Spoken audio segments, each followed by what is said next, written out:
A's Extra. We're back on the Anglers Extra pregame show.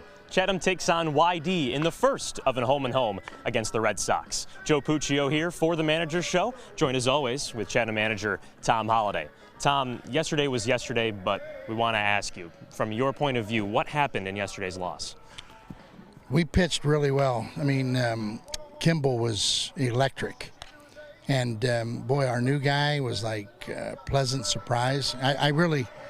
I respected the recommendation on him, but he competed. He moved the ball around the zone. And sometimes when you go back-to-back with right-handers, if the second guy doesn't pitch like off that first guy, he pitched really good. So we go to the ninth inning, and you're 2 outs away. And again, we're keeping an eye on him.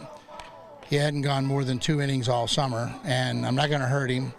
And yet he wanted to stay in the ball game. And when we got right to the part of their batting order that we wanted to be, we brought in a guy that, had 3 left-handers to face. We needed 2 outs. All he had to do was just throw fastball strikes, and Carlos never found the zone. And then we have all hell breaking loose with a balk call that came out of a new rule that nobody knows, nobody ever heard of it, including 2/3 of the umpiring staff. And it ended up being a real ugly finish to a really good ball game. And I say that because until the 9th inning, I mean, my blood pressure was normal. And then after that, it was like out of control. And, it's a funny game, baseball. Things turn on a drop of a dime, a pop-up, a bunt single.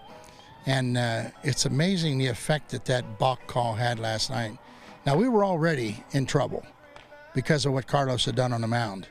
But you don't know where that thing ends up. Maybe he throws one down the middle and they pop up, and then LeBaron comes in and gets a strikeout, which we thought we had. Well, neither happened, and so we got another loss. That's all it was about last night. You got ejected after that balk call. What were you pleading to the umpires? For one thing, I've handled pitching for an awful long time. I mean, and I'm not trying to sound like an old fart, but about 35 years of being in charge of pitching. And I don't, I do games on television. I keep up on the rules. And this was a new rule that was added in. And after I had it explained to me last night on the way to the bus, I was trying to make sense out of it. Well, the only common sense that I made is none of our pitchers have had that rule read to them.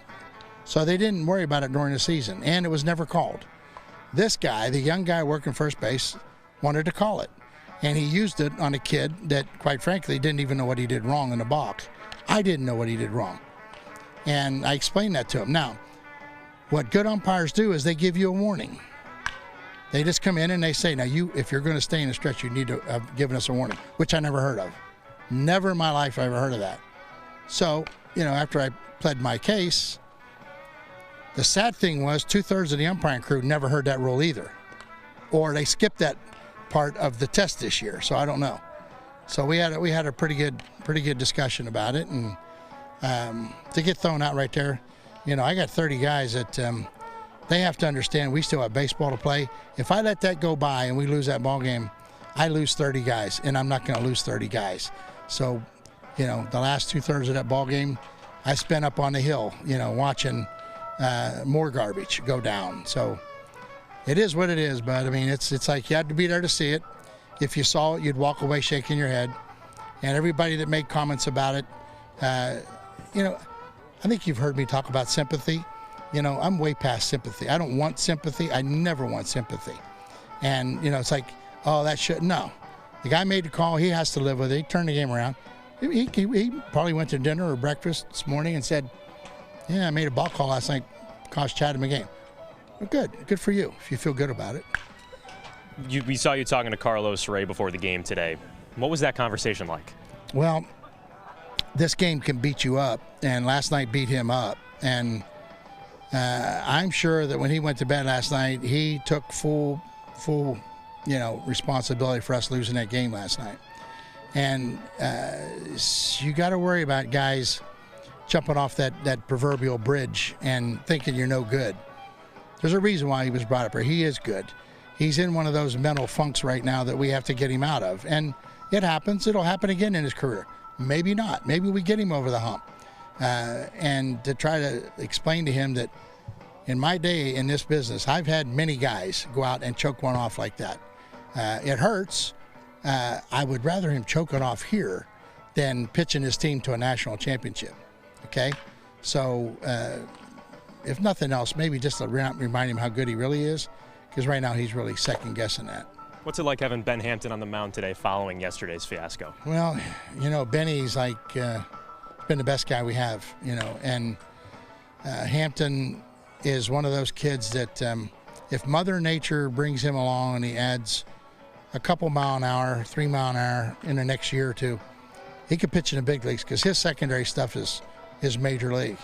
And his demeanor, his carriage and everything, he's got it. I mean, those guys at West Virginia and wherever he was, before that, have done him right. So he kind of, makes you excited to get to the ballpark. And, last night, it was like, you didn't know whether you want to go to the ballpark the next day or go find somebody and have a boxing match, and yet my choice was to come here. And so having Hampton kind of gives you a chance to remind everybody that game's over and we have to come out and play tonight, and we're going to be minus a couple players, and so there's a little challenge sitting right there. And I don't know how far out we are, but we are so much better than our record. But we have done just about everything you can do to lose a ball game. And last night, just kind of another page on that chapter of how to blow a game. And wow, sooner or later you're going to say, I don't know who's calling the shots. Don't worry, Jay and I have already second-guessed ourselves about it. Should have left our new guy in, let Owen just go out there and win or lose. And then if he blows his arm up, neither of us will sleep. So we went the other route, and we stuck to our plan, and it didn't work. Tom, thanks for the time. All right, bud.